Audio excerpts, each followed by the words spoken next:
Boa tarde a todos. Quero ver se está todo mundo contente, se não está. Estou sentindo assim um ambiente leve. Quando eu olho assim, parece que eu estou lendo assim. Eu já sabia.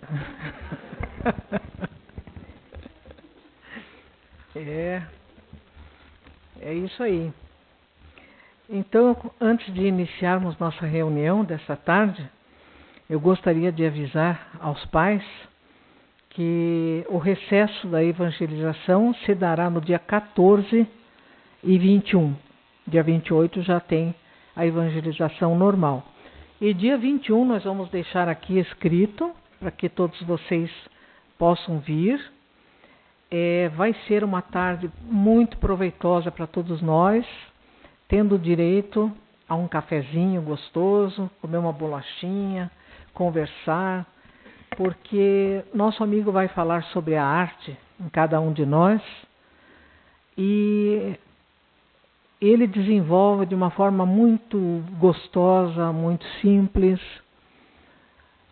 e é muito bom de estar aqui. Além disso, vem seu filho junto, e o Marcelo Arquette é um músico de alma espírita, e as músicas que ele faz, muita gente talvez tenha conhecido, inclusive num programa aí que ele foi quase que até o final, The Voice, isso.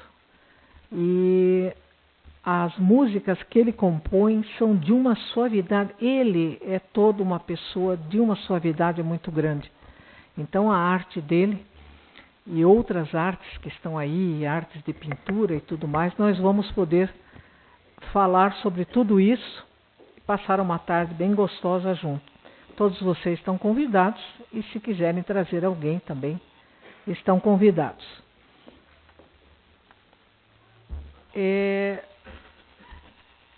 Quando nós vamos iniciar o estudo da página de hoje, nós primeiro gostaríamos de, junto com vocês, fazer a nossa prece, e que essa prece seja uma prece assim que saia de dentro do nosso coração. A prece nunca é uma reza. Mesmo quando nós temos momentos em que, para congregar os pensamentos, nós fazemos a prece do Pai Nosso e outras preces que aprendemos, essa prece que nós fazemos tem sempre o sentido de louvar a Deus, louvar a Jesus e agradecer a oportunidade da vida, agradecer estarmos aqui neste oásis de flores, de cores, de beleza, de boa música, porque isso tudo ajuda a que nós fixemos as lições que viemos aqui aprender. Por isso dizemos, amado Mestre Jesus, agradecemos profundamente essa oportunidade desta tarde. Nós vamos estudar hoje mais um trecho da sua conversa com um de seus apóstolos e retirar as lições que precisamos para podermos ficar com ela durante toda essa semana, refletindo e valorizando mais as oportunidades que temos na vida e dando um peso mais equânime, tanto às coisas pequenas quanto às coisas grandes. Que nós possamos, Senhor, ao avançarmos no estudo da espiritualidade, atingirmos o equilíbrio que é a mola mestra de quem quer evoluir. Que tenhamos equilíbrio em todas as situações da vida e que os reveses que temos possamos senti-los como mais um degrau para que a gente aprenda uma nova lição. Se conosco nesse momento em que, com o coração aberto, estamos também com o Senhor. Obrigada, amado Mestre Jesus.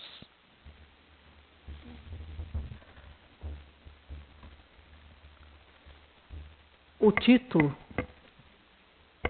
dessa nossa página de hoje é Na Subida Cristã. Nós pensamos sempre que a subida ela sempre exige mais de nós. Até um dia que eu aprendi que a descida talvez exigisse naquele momento e com aquela situação mais de mim. Eu não sei, mas talvez muitos de vocês já tenham tido um problema de uma inflamação no esporão do calcanhar. É uma delícia.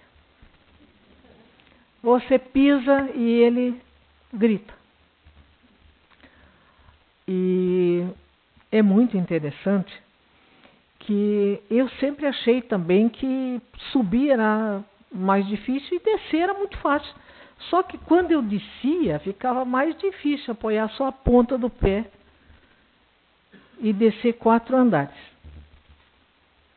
sem apoiar o calcanhar. Tive que aprender.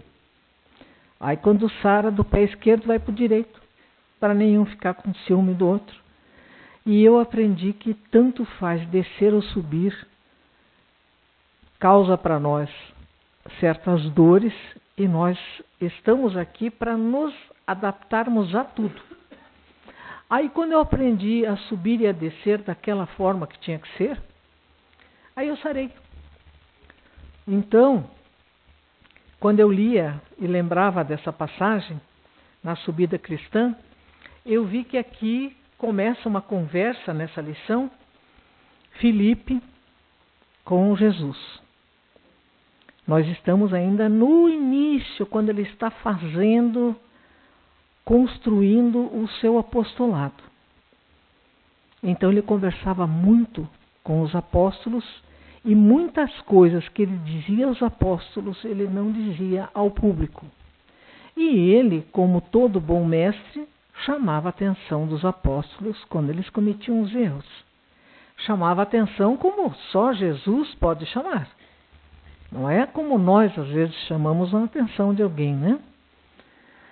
E o Filipe, apesar de que muito pouca gente fala dele às vezes, ele fazia mais ou menos, ele fazia parte daquele colégio apostólico que estava nas maiores decisões de Jesus.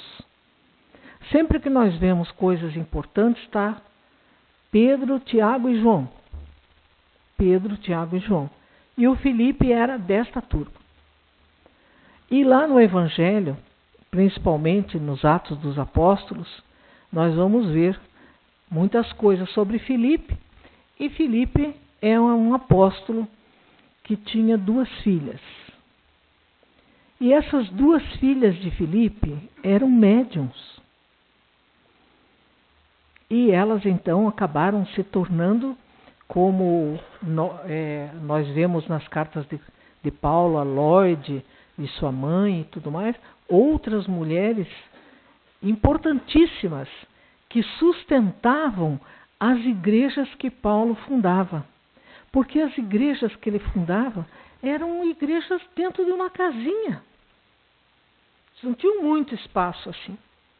Então eles se reuniam em casas, e casas pequenas, das pessoas que queriam abrir essa casa. E tinha muitas mulheres naquela época que foram auxiliares de Jesus. Porque Jesus chegou e colocou a mulher na mesma altura que o homem. Com ele não existia diferença. Quando ele fala com a mulher adúltera, ele pergunta onde estava aquele que estava com ela quando ela delinquiu. Porque a gente só fala da mulher adúltera. E cadê o homem adúltero? Ninguém fala dele, mas ela não poderia adulterar sozinha. Então ele conversa naquele nível e orienta, e as orientações dele são maravilhosas. Como, por exemplo, Joana, que é essa mesma Joana que nós conhecemos, a mentora de Divaldo Franco. Ela repetiu em várias encarnações o nome Joana. Juana Inês de la Cruz é considerada a santa do México. Aqui também ela foi Joana. no Brasil como uma freira. E quando ela estava na época de Jesus, ela era esposa do intendente romano Cusa. Por isso chamava-se Joana de Cusa. E quando ela quer acompanhar Jesus, ele diz para ela que ela naquele momento não poderia. Que ela ficando na casa dela e orientando a sua família e tudo, ela poderia ajudá-lo mais do que se ela saísse a acompanhá-lo e abandonasse uma família, e ali haveria uma perseguição dos romanos a ela e aos seguidores de Jesus. Então ele sempre tinha a palavra correta daquele que vê muito longe. E quando ele está conversando com Filipe, nós temos que fazer aqui uma diferenciação, que tem esse Filipe, que foi apóstolo de Jesus, que quando ele conhece Jesus, ele fica tão maravilhado, porque Jesus fala assim para ele: eu vi você embaixo da figueira conversando com outra pessoa e você falava da chegada do Messias. Eu sou o Messias que você estava esperando. E ele sai que nem um doido, procura Natanael, tanto faz que chame Natanael ou Bartolomeu, é a mesma pessoa. Ele sai correndo lá e traz o Natanael e diz: eu preciso te mostrar o mestre, eu encontrei com ele. Ele viu quando a gente estava conversando embaixo daquela figueira. Aí ele vem para Jesus, apresenta o Bartolomeu, o Natanael, e Jesus diz: mas você acreditou em mim porque eu vi você conversando com ele embaixo daquela figueira? O que eu tenho para falar para você e te mostrar vai muito além disso. Mas ele já estava assim, totalmente dominado pelo amor do Cristo. Foi um grande seguidor. É muito bonita a história dele, porque tem um outro Felipe, que nós vamos ver nos evangelhos, que é um evangelizador. E esse outro Felipe tem 4 filhas, e as 4 filhas eram médiuns, e as 4 filhas trabalharam para Jesus. Mas esse Felipe que nós estamos falando aqui, ele também, como quase todos os apóstolos, vamos dizer assim, uma exceção de João, eles morreram de uma forma trágica. E quando ele é morto, quando ele vai soltar um grito muito forte daquele último golpe que ele levou, que o estava matando, Jesus diz para ele: Felipe, não grite. Segurando nas mãos dele: o seu corpo já gritou, a sua vida já gritou. Ele já estava nas mãos de Jesus na espiritualidade. Quando ele foi gritar, ou seja, no momento de dor, Jesus o retira e diz: não grite, Felipe, você já está comigo. O seu corpo, a sua vida já gritou por você. Já tinha sido separado, ele nada mais sentia. Não precisava gritar, na espiritualidade não precisa gritar. Então todos eles foram praticamente trazidos aos braços de Jesus, pelo tanto que eles se dedicaram a falar da boa nova, a transmitir tudo aquilo que eles recebiam para aqueles que não sabiam. Mas Jesus começa a conversar com o Filipe, e o Filipe está preocupado porque ele diz que a subida cristã é muito difícil. E ele está tão preocupado com isso que ele questiona o mestre, perguntando assim: será que não era melhor mostrar de pouquinho em pouquinho? Porque é tão difícil você olhar e ver que você, nossa, quanto que eu tenho que subir para chegar lá, né? Às vezes a gente não faz isso. Eu queria já estar evangelizada, queria ser assim, como eu vejo nos livros e tal. Não, mas para mim falta muito. Às vezes a gente pensa assim: meu Deus, dá até um desânimo. Não vamos pensar isso. Quando nós chegamos num lugar muito bonito da natureza, o que nós fazemos? Nós olhamos toda aquela verdura, mas nossos olhos se elevam até o cume das montanhas. Aquele contorno. Nós podemos até achar que é complicado subir até lá em cima. Mas hoje nós conhecemos várias pessoas que e já fizeram subidas em montanhas muito maiores e muito mais íngremes. Então dá. Tem toda uma forma de subir, mas dá. Tá? Vejam que interessante a conversa que ele trava com Jesus, falando da dificuldade da subida cristã. Ele diz assim: mestre, eu sei que sem dúvida o Senhor é embaixador do céu. Entretanto, os princípios de que o Senhor é portador se mostram transcendentes demais. Parece que é uma coisa que é impossível. E não é. Vamos pensar em nós aqui. Eu tenho certeza que alguns de vocês, ou muitos de vocês, assistiram um filme chamado 300. Tem vários filmes que mostram ali como é que era no Império Romano. Então, não só esse, mas muitos outros, você convidava as pessoas diletas do seu conhecimento e assistia aqueles cristãos serem mortos. Ali tinha velhos, jovens, crianças, aquele banho de sangue ali, os leões entrarem depois. Terminava ali, você ia almoçar. Não, mas sem nenhum. Ai, eu não posso. Ai, eu vi tanto sangue, hoje não quero. Não, você entrava ali, aquilo ali fazia parte da festa. Ver um homem morrer, lutar até morrer. E se o imperador fizesse assim, tudo que bem. Se ele fizesse assim, o lutador matava o outro. Você dependia de um polegar. E isso que esse imperador já estava bebendo, já fazia tempo, né? Não sei se ele sabia bem quando ele fazia assim ou fazia assim, não sei. Não quero nem lembrar essas coisas, não gosto de lembrar, sabe? Mas era assim. Nós éramos terríveis. E hoje, se alguém fala alguma coisa, ele diz: ai, pare. Nós vamos almoçar daqui a pouco. Que isso? Que conversa boba. A gente não quer nem ouvir falar. Então nós já melhoramos muito. E não faz tanto tempo assim.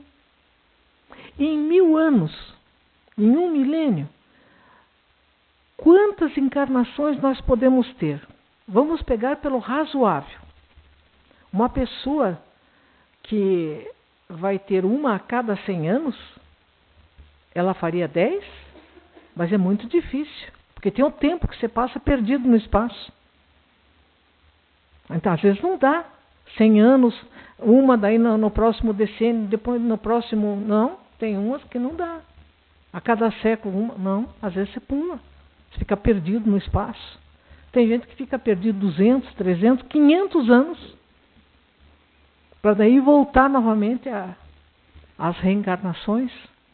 Então, são anos de aula. Hoje em dia, da hora que você entra, vamos dizer, na escola para valer, né? Tirando o início lá de jardim, pré, seja lá como se chame hoje, maternal, quando você começa a realmente ser alfabetizado, até você se formar, você estudou 15, 18, às vezes 20 anos. Então, para sair da faculdade e saber que você acaba de ganhar um diploma que diz que você pode fazer aquilo. Mas a partir da hora que você pega aquele diploma, você diz: ai, meu Deus, quanto que você tem que consultar ainda para que você faça as coisas com uma certa segurança. Às vezes é bem na hora que você pega a carteira de motorista que você dá a primeira batida. Antes de pegar, você cuidava, você não sabia, você tinha certeza que não sabia. Aí você recebe a carteira, você diz: eu estou sabendo. Aí você engata uma ré e levanta um portão. Ai, ai, ai. Não calculei bem. Por que esse portão está fazendo aí no meio da... Né? Então vejam que a gente demora aqui para concluir um curso. Para outros, você estuda a vida inteira. Você não para de estudar. Quem parou, ficou para trás. Todas as coisas novas que vão chegando, você vai tendo que saber daquilo. Então, ele começa a questionar que parece que atingir lá em cima está longe demais. ele diz: eu estou achando, mestre, quase impossível a ascensão evangélica. Os ideais, esperanças e objetivos do Salvador permaneciam excessivamente longínquos ao seu olhar. Se os obstáculos da jornada espiritual lhe estorvavam sadios propósitos do coração, o que não ocorreria aos homens que estavam começando, na verdade, os inscientes e mais frágeis do que ele mesmo? Em razão disso, de quando em quando lhe interpelava o amigo celeste, desfechando-lhe indagações. Jesus, persuasivo e doce, esclarecia: Filipe, não te deixes subjugar por semelhantes pensamentos. É indispensável instituir padrões superiores com a revelação dos cimos, inspirando os viajores da vida e estimulando-os quando for necessário. Se não descerrarmos a beleza do píncaro, como educar o espírito que rasteja no pântano? Não menosprezes impensadamente a claridade que refulge além. Vejam, quando nós vemos uma bela obra arquitetônica, um prédio construído, a gente olha assim, do primeiro andar até o terceiro só? Ou a gente olha até lá em cima? Agora, prestem atenção com os curiosos, né? Porque quando a gente para na rua e começa a olhar um prédio lá em cima, daqui a pouco tem 4 junto com você olhando para cima também. O pessoal já quer saber o que você está olhando, né? Será que está caindo alguém, alguma coisa? É só parar e começar a olhar para cima, para 3, 4 juntos e todo mundo olha para cima. Mas a gente quer ver aquela beleza até o final. Que graça teria você chegar ali naquela torre que tem, bonita, que nós vemos toda a cidade de Curitiba, e chegar lá embaixo e ficar olhando ali, deve ser legal lá em cima, né? Pega o elevador e suba. Olha lá de cima, você tem a visão da cidade toda, é um espetáculo. Ah, eu tenho medo de elevador, então suba a escada. Sabe? Quanto mais medo a gente tem, mais trabalhar a gente tem que trabalhar também, né? Ah, eu tenho medo de lidar com fogo. Vai comer cru. Tem que aprender. Então Jesus estava sempre conversando com ele, mas ele tinha suas dúvidas e Jesus achava que para exemplificar era só levando realmente o aluno para uma aula prática. Não tinha como estar explicando. Porque ele sempre tinha uma conversa, uma interpolação. Ele dizia assim: mas Senhor, não será mais justo graduar as visões, né? Muitos homens chegam a odiar e perseguir como se praticassem excelentes virtudes. Filósofos existem que consomem a vida e o tempo, exaltando os que sabem tiranizar. É razoável, portanto, diminuir a luz da revelação para que não ofusque o entendimento do povo. O transcurso do tempo, nossos continuadores se encarregariam das mais amplas informações.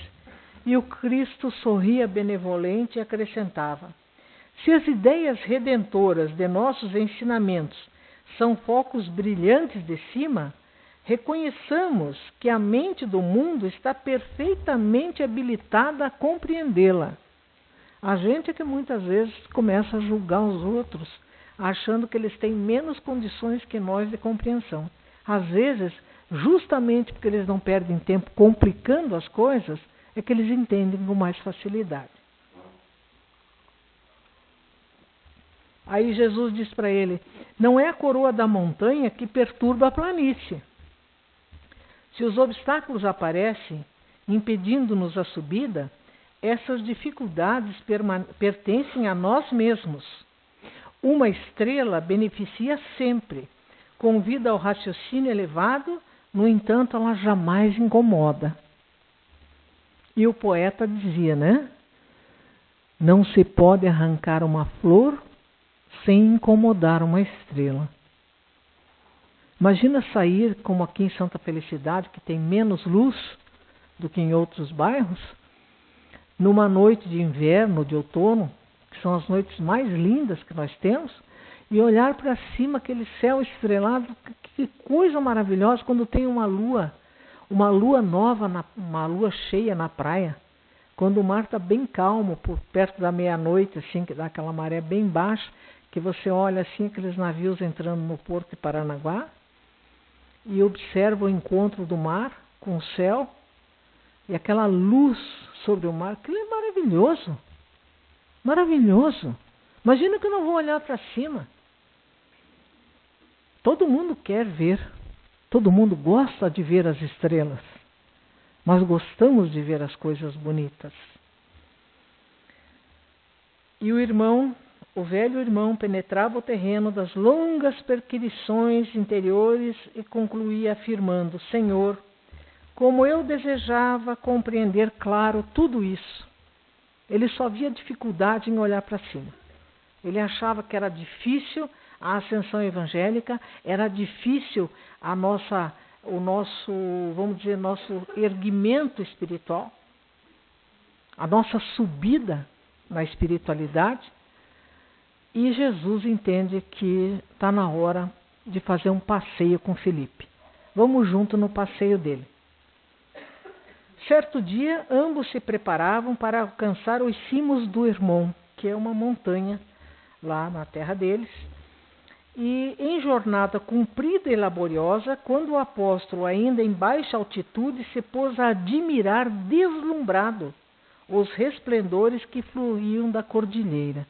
Parou lá embaixo e ficou olhando, achando maravilhoso. Terminaram o lençol verdoengo e florido, eles atacaram a marcha no carreiro íngreme. Agora era a paisagem ressequida e nua. Pequeninas pedras, seixos, calhaus pontiagudos recheavam o caminho. Não obstante subirem devagar, Felipe, de momento a momento, pedia para o mestre parar um pouquinho. Ele sentava para descansar, tomava uma aguinha e tirava a sandália, que tinha aquelas pedrinhas bem pontiagudas que você pensa, como é que é uma coisa dessa tão pequena me incomodou tanto na caminhada? Às vezes você tem um sapato, alguma coisa, e foi alguma coisa pequenininha ali, mas aquilo incomoda tanto a tua pisada, que você diz assim, mas como que pode uma coisa tão pequena? E eu fiquei mancando todo esse tempo. E ele foi subindo dessa forma. E o mestre, com toda a paciência, ficava esperando. Gastava tempo e paciência para localizá-las entre os seus dedos feridos.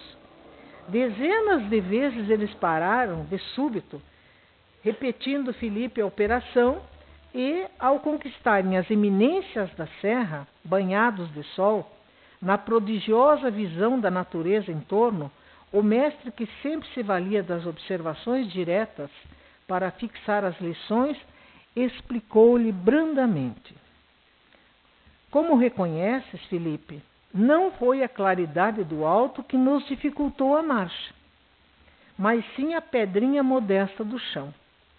O dia radioso nunca fez mal. Entretanto, muitas vezes, as questões pequeninas do mundo interrompem a viagem dos homens para Deus, nosso Pai. Quase sempre, a fim de prosseguirmos na direção do dever elevado e soberano, nossa alma requisita a cooperação dos outros, tanto quanto os pés necessitam da sandália protetora nesses caminhos escabrosos. Toda dificuldade na ascensão reside nos problemas insignificantes da senda. A gente às vezes tem oportunidade de aprender coisas maravilhosas. Mas daí você pensa assim, nesse dia 21, vai estar o Dr. Alain, vai estar o Marcelo Arquette, mas acho que eu vou dar uma volta no shopping. Estou louco para me encher de dívida. Tá certo, meu cartão já está aqui, mas eu tenho outro. Eu acho tão engraçado. O salário é um só. Aí tem 3 cartões para se enforcar nos 3, não sabe o que fazer daí. Joga de um para o outro, de outro para um. Fica tão cansado e tão atribulado, está sempre devendo e não sabe por quê. Então são escolhas que nós fazemos. Às vezes nós temos um livro maravilhoso que está encostado lá esperando a nossa leitura E nós não temos tempo de ler. Ah, tá difícil, não estou encontrando tempo. Aí a gente fica mais de 1 hora no telefone, falando fofoca, falando bobagem, comentando a novela, e quando desliga, diz, nossa, fiquei 1h30 conversando no telefone. Uma conversa que não rendeu nada. Nada. Quantas vezes nós ficamos vendo o programa, odiando o que nós estamos vendo, mas nós temos até controle remoto, mas a preguiça de sair da poltrona, a gente vai assistindo aquilo e se irritando, daí pega o celular que já está bem do ladinho para não ter que levantar para nada. Aí já escreve para a amiga, mas olha que programa horroroso, e papai fica falando, mas por que você está assistindo? Muda o canal, desligue. Aí fica comentando, mas eu detesto. Esse narrador, ele dá azar. Eu digo, engraçado, né? O cara está contando o que ele está vendo, né? Será que é ele que chuta? Será que é ele que faz firula no campo? Será que é ele que... O gol, gente, tem 7 metros, é quase essa parede aqui. Fica um coitadinho ali, a gente vê pequenininho que está de longe, né? Quando a bola passa, a gente diz, tão perto que passou. Ó, que ruim que é esse cara. Vai você lá, tenta pegar. Quando eu olhei de perto a primeira vez e vi que eram 7 metros, e fica um coitado lá tentando enganar o outro, eu digo, 7 metros é muita coisa. O outro bate com toda a força, mas olha, ele pode bater onde quiser. Se eu estiver lá, eu saio do gol, de medo que me dê uma bolada. Então a gente faz um monte de crítica, a gente não sabe assistir uma coisa pelo prazer de ver uma jogada bonita. Seja de um lado, seja do outro. A gente quer criticar, a gente quer odiar. A gente quer sair na rua depois falando palavrão, xingando. Ué? E a nossa subida espiritual ficou aonde? Quanta gente rogou praga em quem estava lá, seja de um lado, seja do outro, porque não sabe perder, quer ganhar sempre. É importante porque isso nos ensina muitas lições. E o Felipe da mesma forma. Ele não tinha reparado quantas vezes ele parou para tirar a pedrinha do pé, que estava ali cutucando o dedo que ele não aguentava mais. Os pés chegam, normalmente eles só usavam sandália naquela época. Os pés chegavam cheios de sangue.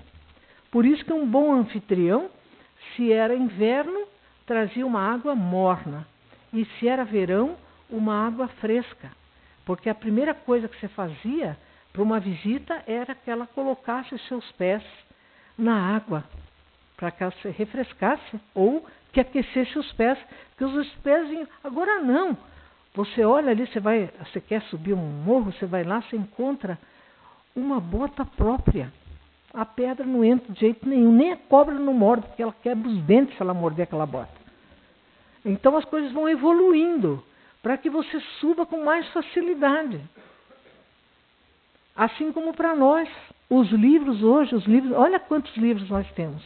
Os livros esmigalham, explicam a explicação da explicação da explicação, não tem como não entender. No começo ninguém entende, que é uma linguagem diferente. São palavras pouco usuais. Então no começo a gente ouve e sai, ah é? Mas sai meio sem se entender muito. Daí você entra, vai aprendendo as palavras, vai entendendo os textos e as coisas vão se abrindo. E fica mais fácil chegar lá em cima. Além do que, a mão que se nos estende e nós não vemos, ela nos puxa para cima. Basta que a gente queira. Ela nos puxa. Pegar um livro, faz uma prece, me ajude. É claro que tem livro que vai ser um pouco mais difícil, outros um pouco mais fácil. Mas nós que estamos aqui, não tem duas pessoas aqui nesse salão, não tem, com o mesmo nível de consciência. Nós temos aprendizados diversos. O que nós estamos agora é na aula de espiritualidade. Cada um vem com tudo que aprendeu em outras áreas. Mas agora nós estamos estudando a ciência do espírito. Então, na ciência do espírito, todos nós somos neófitos. Alguns já tiveram outras experiências, já vêm junto desde Moisés fazendo bobagem, mas tudo bem, eles já vêm com uma bagagem, então eles vão ser os explicadores. Eles vão ser os facilitadores. Mas se nós estamos na mesma sala, é porque nós temos condição de aprender aquilo que a espiritualidade propõe.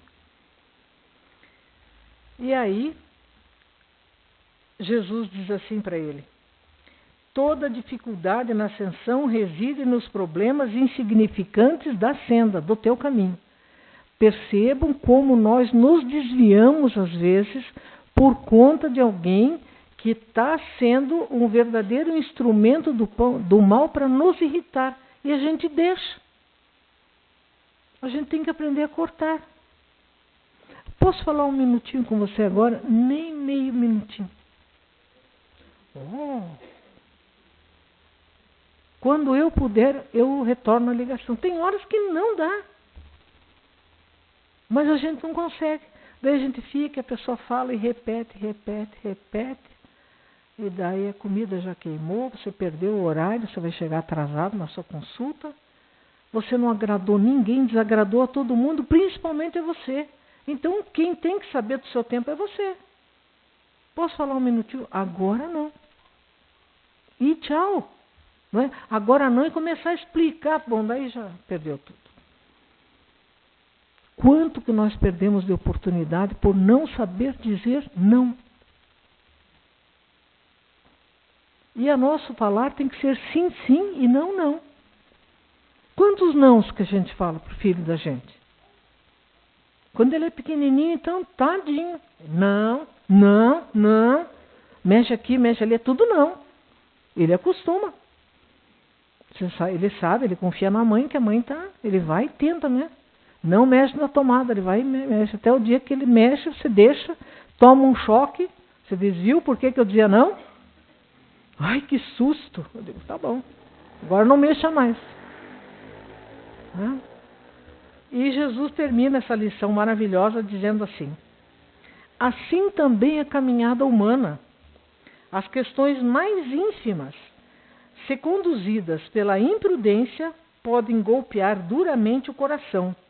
Todavia, o minuto de palestra, a opinião erradia, o gesto impensado, também podem atrasar a sua vida.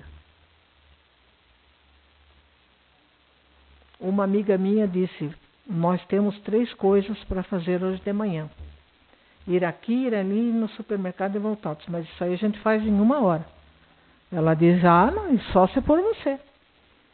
Porque eu conheço todo mundo e cada vez que eu encontro um, eu paro para conversar. Eu digo, então vamos fazer o seguinte, você fica conversando, eu vou com o outro carro e eu venho para casa e trago as coisas, vai dar tudo certo. Tem que ter objetivo na vida. Você não pode sair para fazer 3 coisas rápido, porque você precisa do tempo, e daí fica conversando com cada um que se encontra. Diz oi, tudo bem. Tem que ter um objetivo. Se eu vou estudar naquela hora, eu vou estudar naquela hora. Aí eu desligo tudo e já estudo numa hora que ninguém vai me ligar. E daí dá uma dormidinha na hora que der para dar, para não ficar com muito sono. Mas a gente tem que fazer trabalhar com as possibilidades.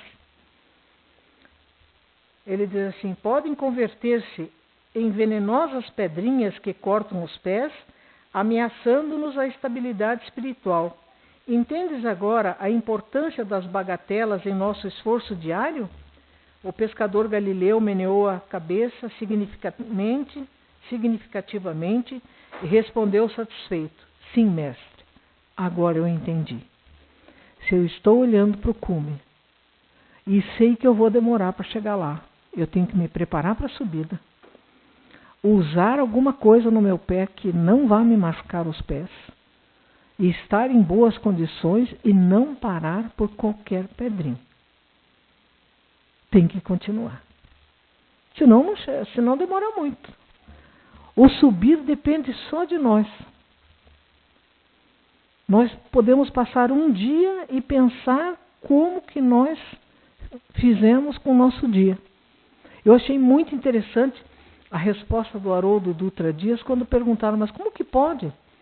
Você faz palestra em tudo quanto é lugar, está traduzindo o Novo Testamento inteiro, vai começar a traduzir o Velho, faz palestra, escreve isso, faz aquilo, um monte de coisa, e não tem um processo atrasado na instância onde ele trabalha em Belo Horizonte. Nada atrasado. Ele disse, eu peguei um livro, que agora eu não lembro do autor, mas posso trazer, em que ele dizia como que a gente tem que organizar o dia. E eu passei a acordar naquela hora e tenho aquele espaço de tempo para fazer cada coisa, eu faço tudo no dia, não me desviando. Mas a minha palavra passou a ser muitas vezes não. Eu falava muito sim, ou melhor, nem falava sim, eu parava e ficava ouvindo. Agora eu sei que cada 15 minutos a mais que eu fiquei ouvindo são 15 minutos a menos que eu vou dormir. Então você vai encaixando, você vai se arrumando para fazer tudo o que você precisa fazer, precisa de ordem, precisa de um tempo para você organizar suas coisas. E se a gente chegou aqui e disse, eu preciso espiritualmente me tornar mais forte para que as pequenas pedrinhas no sapato não me façam atrasar e sofrer tanto. Aí você consegue. Porque o tempo não volta. Você não consegue repor o tempo. Faz 3 semanas que eu estou dormindo mal. Agora eu vou dormir 3 dias seguidos. Sono não recupera. Perdeu.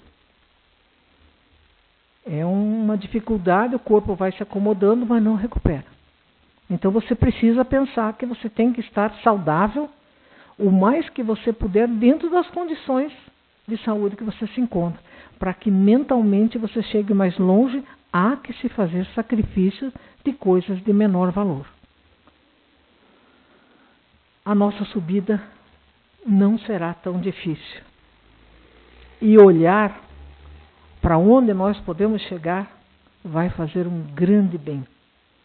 Imagina você lá de cima, olhar toda aquela planície, olhar todas aquelas pessoas que estão passando e você vê aquelas pessoas lá de cima, para elas, virando essa voltinha aqui é futuro, para você é presente.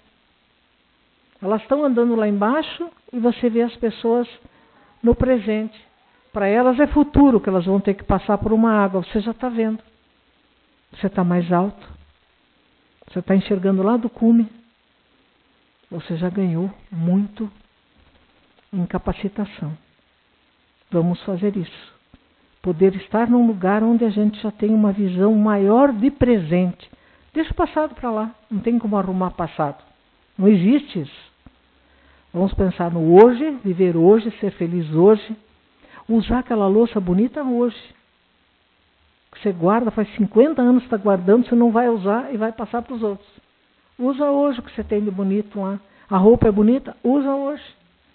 Pode ser que não tenha outra oportunidade. Quer fazer um passeio em tal lugar? Faça hoje, se você puder. Viva o hoje, para ter um amanhã feliz. Que Jesus permaneça conosco nesse momento em que nós vamos passar a segunda parte da nossa reunião, que são os passes. Nós vamos colocar um CD que trouxemos aí, CD de piano, com músicas bem suaves, para que todos nós possamos estar assim com a alma aberta e o coração feliz para recebermos aquele fluido especial que vem do alto e que nos ajudará a podermos cumprir as nossas funções e as nossas necessidades.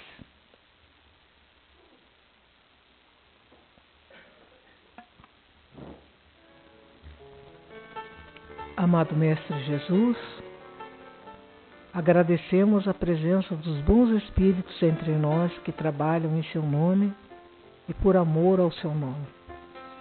Ajuda-nos, Senhor, a que nesse momento em que vamos receber uma qualificação melhor de fluidos, nós possamos dizer mentalmente aos espíritos amigos que aqui estão conosco o que mais nós precisamos para nos fortalecermos.